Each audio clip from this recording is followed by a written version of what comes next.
नमस्कार, मैं हूं आपके साथ शिप्रा झा और आप देख रहे हैं अपना बिहार बुलेटिन की शुरुआत इस वक्त की बड़ी खबर के साथ करेंगे, जहां कटिहार में निजी कोचिंग संस्थान के नाम पर केरल फाइल्स की तर्ज पर सीमांचल फाइल्स की पटकथा लिखी जा रही है। कोचिंग संस्थान संचालक अपना नाम बदलकर छात्राओं को अंधेरे में रखकर अश्लील हरकत करना चाहते हैं और इस मामले में मनिहारी थाना में तैनात महिला पदाधिकारी की भूमिका भी संदेह के घेरे में है। सीमांचल की बेटियों को बर्बाद करने के लिए सुनियोजित रैकेट चल रहा है। कटिहार के मनिहारी अनुमंडल में पिछले कुछ समय से गैप इंस्टीट्यूट नाम से एक कोचिंग संस्था संचालित हो रहा है। यहां पढ़ने वाले छात्राओं को और काम करने वाले महिलाओं को पता था कि इसका संचालक है, उसका नाम आर्यन सिंह है, मगर लगातार छात्रों के साथ उनके कुछ अश्लील हरकत के बाद जब उसके बारे में पता लगाया गया तो पता चला वो मोहम्मद फंटू है। अपने साथ अश्लील हरकत को लेकर जब छात्रा मनिहारी थाना में शिकायत करने पहुंची तो थाने में तैनात एक महिला पुलिस पदाधिकारी जेबा पर मोहम्मद फंटू के पक्ष में छात्रा को डराने की कोशिश का आरोप है। इसके बाद छात्रा डर गई और अपना दिया हुआ आवेदन वापस ले लिया, लेकिन फिर परिजनों के द्वारा दिए गए हिम्मत के बाद छात्रा एसपी से जाकर पूरे मामले की आपबीती बताई। एसपी के निर्देश के बाद अब मनिहारी थाना में मामला दर्ज कराया गया है। लड़की का बयान सुनकर आप भी चौंक जाएंगे। उसके बयान से साफ हो रहा है कि किस तरह से नाम बदलकर एक शख्स कई छात्राओं के साथ गलत करने का प्रयास कर रहा था। नाम क्या हुआ? एमडी फंटू नाम है। कौन सा इंस्टीट्यूट है ये? Gap student technology welfare trust. आपका पूरा नाम क्या वो बताइए तो। आर्यन नाम मेरा, आर्यन सिंह। क्या हुआ सर? हम लोग के जहाँ इंस्टीट्यूट था वहाँ पे वो बहुत गंदा तरीका बिहेव करता था हम लोग के साथ रिलेशनशिप में आने के लिए फोर्स करता था। मतलब जिहाद जैसे लगते थे वो, मतलब मुस्लिम थे और हम लोग को पता है, वो बताते थे वो हिंदू हैं। अच्छा, क्या नाम था उनका? ओरिजिनल नाम क्या है? ओरिजिनल नाम उसका एमडी फंटू है। अच्छा, और क्या नाम बताते थे? आर्यन सिंह। आप लोगों को कैसे पता चला ये चीज़? धीरे धीरे, मतलब उसका गाड़ी का नंबर, उसका इंस्टीट्यूट का जो भी वेलफेयर ट्रस्ट है उसका सारा कुछ पता चला। दर्पण आईडी वगैरह सब फेल है। और वो जो गाड़ी लेकर के आते थे वो भी किसी मुस्लिम के नाम से था। उनका जो ड्राइवर है वो सब, मतलब सब प्रॉपर मुस्लिम थे, वो खुद को सिर्फ हिंदू बताते थे। ऐसे धीरे धीरे डाउट हुआ, उसके बाद पता चल गया कि। आप लोगों को कैसे पता चलता था? क्या करते थे? बाहर ले जाए, क्या कहानी सुनाए थे?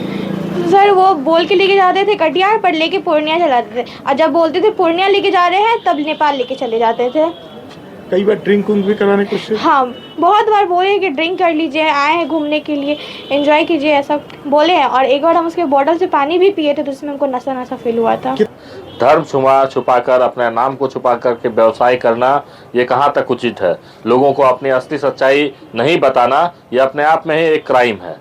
तो वैसे ही आपराधिक प्रवृत्ति के लोग अपने नाम को छुपा करके हिंदू माँ बहन बेटियों को अपने प्यार के जाल में फांस करके उसके बाद उसके साथ में उसका शारीरिक शोषण करते हैं, और जब उसका विजुअल बन जाता है तो उनको देह व्यापार के धंधे में झोंक दिया जाता है। जी, ये जो मामला सामने आया है इसमें कोचिंग संस्थान संचालन करने वाले मोहम्मद फंटू आखिर अपना नाम क्यों आर्यन सिंह बता रहा है, ये तो पुलिसिया तफ्तीश के बाद ही साफ हो पाएगा।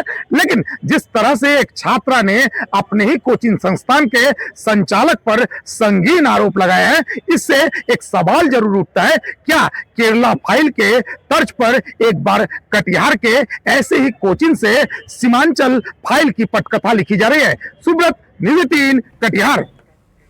और बड़ी खबर आपको पटना से बताते हैं, जहां शास्त्रीनगर थाना क्षेत्र में रिटायर्ड शिक्षिका माधवी कुमारी की गला रेतकर हत्या कर दी गई।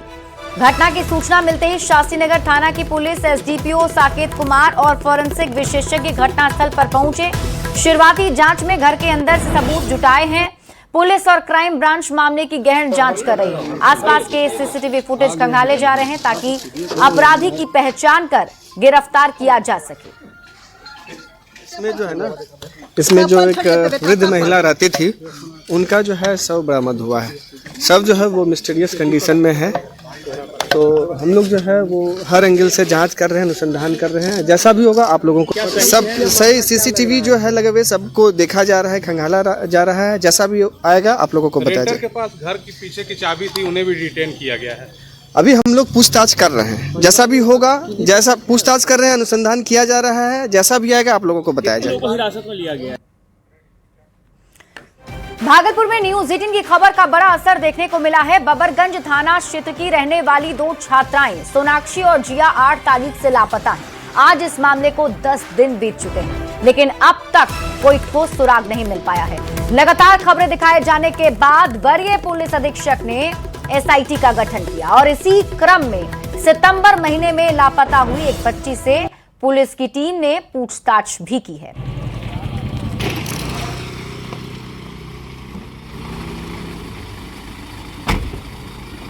बताना चाहते हैं कि जैसे मामला संज्ञान में आया था और उसी संज्ञान के उपरांत जो है इसमें एक विशेष टीम जो एसआईटी तुरंत गठित कर दी गई है और इसमें जो एसआईटी के जो हेड कर रहे हैं वो सदर एसडीपीओ 2 जो राकेश कुमार है वो इसके जो है हेड कर रहे हैं और साथ में इसमें थानाध्यक्ष और जो अनुसंधान करता है उनकी टीम, साथ में हमारे डीआईओ की जो टेक्निकल टीम है जो है उसको इसमें शामिल किया गया है।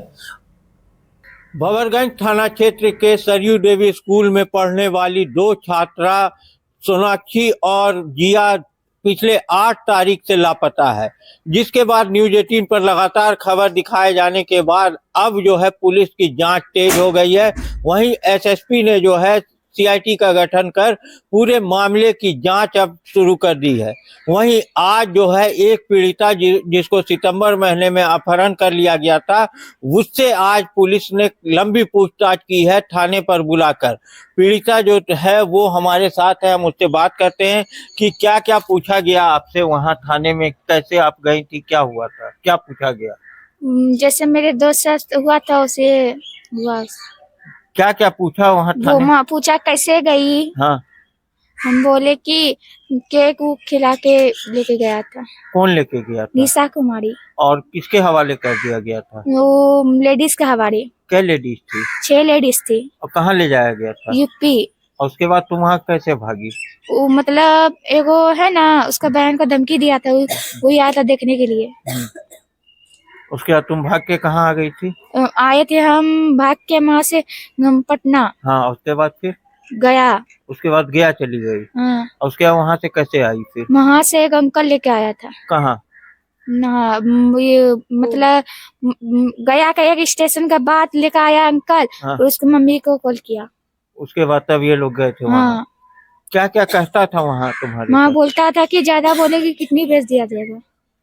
किडनी बेच दिया जाएगा। हाँ। कितने लोग थे वो लोग? वहाँ 6 लोग थे, 8 सब थे, बाहर में रहते थे। बाहर में रहते थे। हाँ। और कई लड़की थी वहाँ पर पहले? वहाँ 8-10 लड़की थी। सभी बातें आज तुमने बताई है वहाँ? हाँ। कहाँ? थाना में डीएसपी साहब पूछताछ हाँ, डीएसपी साहब की। मधेपुरा से बड़ी खबर मिल रही है, जहां मध्य विद्यालय गहुमणि इटहरी में मिड डे मील के दौरान बड़ी लापरवाही सामने आई है। विद्यालय में परोसी गई खिचड़ी खाने के बाद 50 से अधिक बच्चे अचानक बीमार पड़ गए।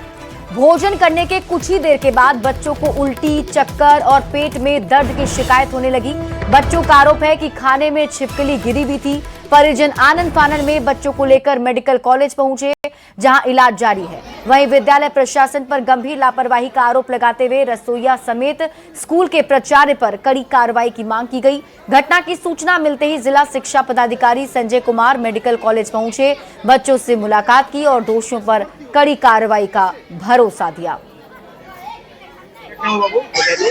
जब स्कूल के लिए वहाँ पर खाना मिले, खाना में खिचड़ी में छिपकली रहेगा। 50 आदमी बच्चा खेल कर फिर क्या हुआ? फिर उसके बाद जब सर को दिखाने ले जा रहे थे, प्लेट छीन लिया। सर स्कूल में खाना खाए तो उसमें गिरगिट था। तो खाना में क्या मिला था? खाना में खिचड़ी मिला था। कौन स्कूल में आप लोग पढ़ते हैं? मध्य विद्यालय गहुमणि। जब गिरगिट देखे तो उसके बाद क्या हुआ? जब गिरगिट देखे तो रसोई को बोले तो प्लेट लेकर भागने लगी। सर देखे तो उसके बाद क्या हुआ? सर देखे तो बोला दूसरा खाना बनवाते हैं, उसको फेंक दो। सर का कोई गलती नहीं है। किसका गलती? रसोई का गलती। वो सब आए, सारा बच्चे स्टेबल है। आज के जो खिचड़ी में गिरा था उससे बच्चों में कुछ होने की संभावना नहीं है। सारा बच्चा स्टेबल है। हाँ, सारे बच्चे जो थे, बच्चे और बच्चे के गार्जियन जो थे वो पैनिक थे। सारी को रीअश्योरेंस के लिए हम रखे हैं। और जैसा कि मैं देख पा रहा हूँ कि मध्य विद्यालय गहुमणि सिंहेश्वर प्रखंड में बच्चे से मैं जब पूछा तो वो बच्ची बता रही है कि हाँ छिपकली तो थी, तो अभी तो स्थिति ठीक है, दिक्कत नहीं है, लेकिन इसमें जो एचएम और रसोईया की लापरवाही मुझे लग रही है, इस पर मैं सख्त से सख्त कार्रवाई करूंगा। बक्सर से बड़ी खबर है। नाबालिग छात्रा के साथ रेप का आरोप लगा है। 3 दोस्तों पर ही रेप का आरोप लगा है। मुख्य आरोपी को पुलिस ने गिरफ्तार कर लिया है और 2 अन्य आरोपी की तलाश जारी है। डुमरांव अनुमंडल के सोनबरसा थाना क्षेत्र की घटना बताई जा रही है। तो इस वक्त की बड़ी खबर आपको बक्सर से बता रहे हैं, जहां नाबालिग छात्रा के साथ रेप का आरोप लगा है। 3 दोस्तों पर, नाबालिग के 3 दोस्तों पर ही आरोप लगा है। मुख्य आरोपी को पुलिस ने गिरफ्तार किया है। 2 अन्य आरोपी की तलाश जारी है। डुमरांव अनुमंडल के सोनबरसा थाना क्षेत्र की एक घटना बताई जा रही है। नाबालिग छात्रा के साथ दुष्कर्म की घटना घटी है। बताया जा रहा है कि जो छात्रा है वो कोचिंग पढ़ करके अपने साथी के साथ अपने गांव साइकिल से आ रही थी। तभी जो आरोपी हैं वो 3 की संख्या में मोटरसाइकिल पर थे, बाइक पर थे, और उन्होंने उस जो लड़की का जो दोस्त है उसके सामने इसको खींच करके इस लड़की को एक झोपड़ी नुमा घर में ले गए हैं, जहां दुष्कर्म की घटना को अंजाम दिया गया है। बताया जा रहा है कि उस लड़के के साथ 2 अन्य लोग भी थे और उस लड़की का जो साथी है इसे कोचिंग से लेकर के घर जा रहा था, तभी यह वारदात, यह घटना घटी है। इस पूरे मामले में बक्सर एसपी ने त्वरित कार्रवाई करते हुए जो मुख्य आरोपी है उमाकांत दुबे, उसे गिरफ्तार कर लिया गया है। और इस घटना में जो 2 अन्य लड़कों का नाम आ रहा है उसकी गिरफ्तारी के लिए स्पेशल टीम बनाई गई है। बक्सर एसपी ने बताया कि जो अभियुक्त पकड़ा गया है वो पिछले जो उसका पुलिस रिकॉर्ड है उसमें वो कई बार जेल जा चुका है और पुलिस को इसे कई मामलों में तलाश थी। पुष्पराज, न्यूज़ 18 बक्सर। खबर आपको पटना से बताते हैं, जहां नौबतपुर थाना क्षेत्र में अपराधियों ने एक ठेकेदार को गोली मारकर घायल कर दिया। घायल की पहचान मोहम्मदपुर थाना क्षेत्र के नवही गांव निवासी बिट्टू कुमार के रूप में हुई है। उसे गंभीर हालत में एम्स पटना में भर्ती कराया गया है। मामले में पुलिस एसआईटी का गठन कर अपराधियों की तलाश में जुट गई है। आज दिनांक 17 जनवरी 2026 को नौबतपुर थाना अंतर्गत ग्राम तिस्खौरा में एक व्यक्ति बिट्टू पासवान, जो कि नौबतपुर के ही रहने वाले हैं, वो गोली लगी है, जिसमें उन्हें इलाज हेतु एम्स अस्पताल भेज दिया गया है। इस संबंध में क्राइम सीन को प्रिजर्व करके आवश्यक साक्ष्य संकलन किया जा रहा है। तकनीकी एवं वैज्ञानिक साक्ष्य हेतु एफएसएल टीम एवं तकनीकी शाखा को भी सूचित कर दिया गया है क्राइम सीन पर आवश्यक साक्ष्य संकलन हेतु, और एक विशेष टीम का गठन करके संदिग्धों के विरुद्ध छापेमारी एवं उनकी गिरफ्तारी हेतु लगातार प्रयास किया जा रहा है। इस संबंध में कान दर्ज कर अग्रिम कार्रवाई की जा रही है। खबर आपको गयाजी से बताते हैं, जहां बाराचट्टी थाना क्षेत्र में तेज रफ्तार ट्रक ने सड़क किनारे बैठी 2 महिलाओं को कुचल दिया है। इस भीषण दुर्घटना में दोनों महिलाओं की घटनास्थल पर ही मौत हो गई। महिलाओं को कुचलने के बाद ट्रक दोबारा हाईवे पर चढ़ा और सड़क के दूसरी ओर स्थित एक घर में जा घुसा। टक्कर इतनी जबरदस्त थी कि घर का एक हिस्सा पूरी तरह से क्षतिग्रस्त हो गया है। वहीं हादसे में ट्रक के चालक और खलासी गंभीर रूप से घायल हो गए हैं, जिन्हें इलाज के लिए सामुदायिक स्वास्थ्य केंद्र में भर्ती करा दिया गया है। आ रहा है कि वो साइड से टेलर मतलब मारते हुए आए और 2-3 वो लेडीज का मारते हुए मेरे घर में घुसा दिया। इस घर में कोई रहता अभी तक क्या? नहीं, घर अभी नया बना था, तो फिलहाल पुराने घर पे रहते थे हम लोग। खबर आपको गयाजी से बताते हैं, जहां डॉक्टर से 1 करोड़ रुपए रंगदारी मांगने के मामले में पुलिस ने बड़ा खुलासा किया है। जांच में पता चला कि वादी डॉक्टर सत्येंद्र कुमार ने ही अपनी पत्नी के मोबाइल पर इस राशि की मांग अपने 2 साथियों के जरिए कराई थी और इस मामले में डॉक्टर समेत 3 आरोपियों को गिरफ्तार कर जेल भेज दिया गया है। पुलिस ने बताया कि पिछले महीनों डॉक्टर और उनकी पत्नी के बीच विवाद चल रहा था। इसी वजह से डॉक्टर ने पूरी साजिश रची थी। ओके। बस एक कॉल आया है, उस टेक्निकल प्रोसेसिंग करते हुए, सूचना संकलन करते हुए ये लोग अपराधी तक पहुंच गए हैं। बाहर, राज्य से बाहर जाके आईजी सर का परमिशन लेकर राज्य से बाहर जाकर उन दोनों को गिरफ्तार भी करके रिमांड पर यहाँ पर ले गया था। और उन्हीं से पूछताछ के दौरान पता चला है कि जिसको कॉल आया था, जो वादी है इस केस का, उन्हीं के कहने पर ये 2 लोग जो गिरफ्तारी करके लाया गया है वो लोग रंगदारी मांगे हैं। और अब बात सिमतीश कुमार की समृद्धि यात्रा की। सिमतीश कुमार ने आज मोतिहारी को करोड़ों की योजनाओं की सौगात दी है। सिमतीश ने कहा, अगले 5 साल में 1 करोड़ युवाओं को नौकरी और रोजगार देने का लक्ष्य है और इसे पूरा भी किया जाएगा। सिमतीश कुमार ने कहा, जिन महिलाओं को 10,000 रुपए की राशि मिली, उन्हें बिजनेस शुरू करने के लिए 2 लाख रुपए और दिए जाएंगे।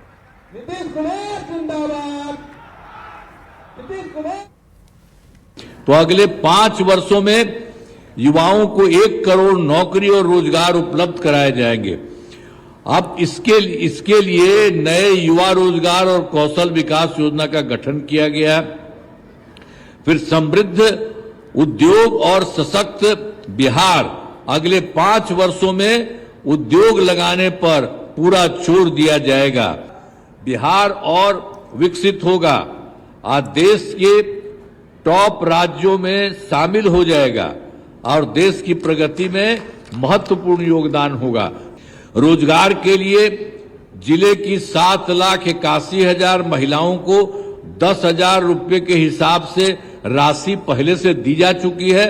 इन्हें रोजगार आगे बढ़ाने के लिए 2 लाख रुपए तक की अतिरिक्त सहायता दी जाएगी।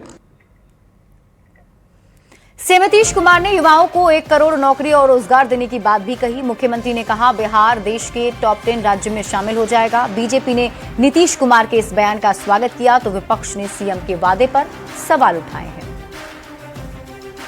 2014 में भी एक नेताजी बिहार आए थे, सिंघम टाइप डायलॉग दिया था कि बिहार को देश का नंबर 1 राज्य बनाऊंगा। आज 11 साल बाद उनके जूनियर सिंघम जी भी कह रहे हैं कि नंबर 1 राज्य बनाएंगे।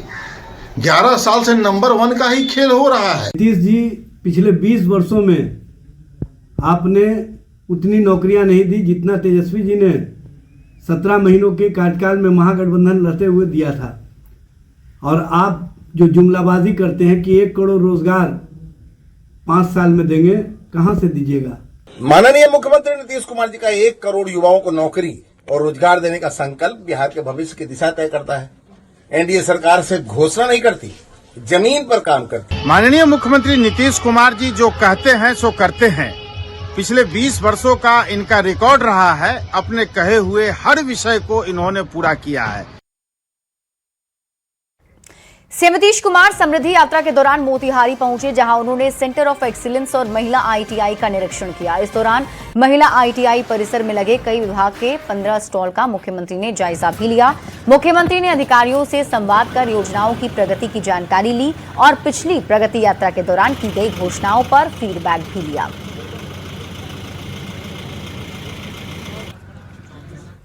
और देखिए, सीएम नीतीश कुमार की समृद्धि यात्रा पर जेडीयू के कार्यकारी अध्यक्ष संजय झा ने प्रतिक्रिया दी है। उन्होंने कहा, सीएम जब यात्रा पर निकलते हैं तो विकास कार्यों की समीक्षा होती है, जिससे बिहार का विकास हो रहा है। वहीं संजय झा ने तेजस्वी यादव की बैठक पर तंज कसते हुए कहा कि उन्हें पॉजिटिव विपक्ष की भूमिका निभानी चाहिए। देखिए, मुख्यमंत्री जी की यात्रा हर एक साल इस समय होती है और पूरे बिहार में वो यात्रा करते हैं, शिलान्यास उद्घाटन भी कर रहे हैं। और जब वो जाते हैं वहाँ की समस्याओं को भी देख करके आते हैं। उनके साथ पूरा प्रशासन रख के लोग रहते हैं और उस पर क्या रास्ता निकले, क्या पॉलिसी बने, उसको भी तय करते हैं। मुझे लगता है कि बिहार में जो ज़मीन पे काम आप देखे हैं बहुत सारा, उसमें उसका बहुत बड़ा वजह मुख्यमंत्री जी का यात्रा है। देंगे क्या, लेकिन हाँ, पॉजिटिव अपोजिशन का भूमिका जरूर निभाना चाहिए। जनता ने जो उनको रोल दिया है वो रोल निभाना चाहिए, तो अपॉर्चुनिटी है। पटना के बख्तियारपुर में स्वतंत्रता सेनानियों की प्रतिमा स्थल पर राजकीय समारोह का आयोजन किया गया। कार्यक्रम में सीएम नीतीश कुमार के साथ जेडीयू के राष्ट्रीय महासचिव मनीष वर्मा शामिल हुए। इस दौरान अमर शहीद नाथुन सिंह यादव सहित 5 स्वतंत्रता सेनानियों को नमन कर श्रद्धांजलि दी गई।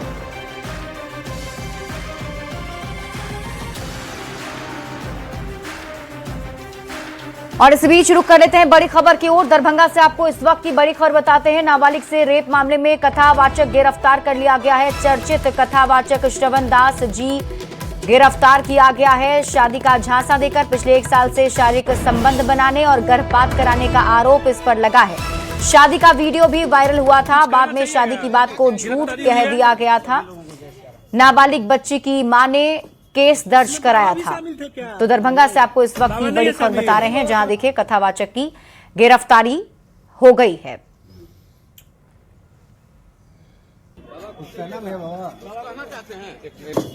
इसमें बाबा भी शामिल थे क्या? नहीं, बाबा नहीं है शामिल। मोनी बाबा का भी नाम आ रहा है।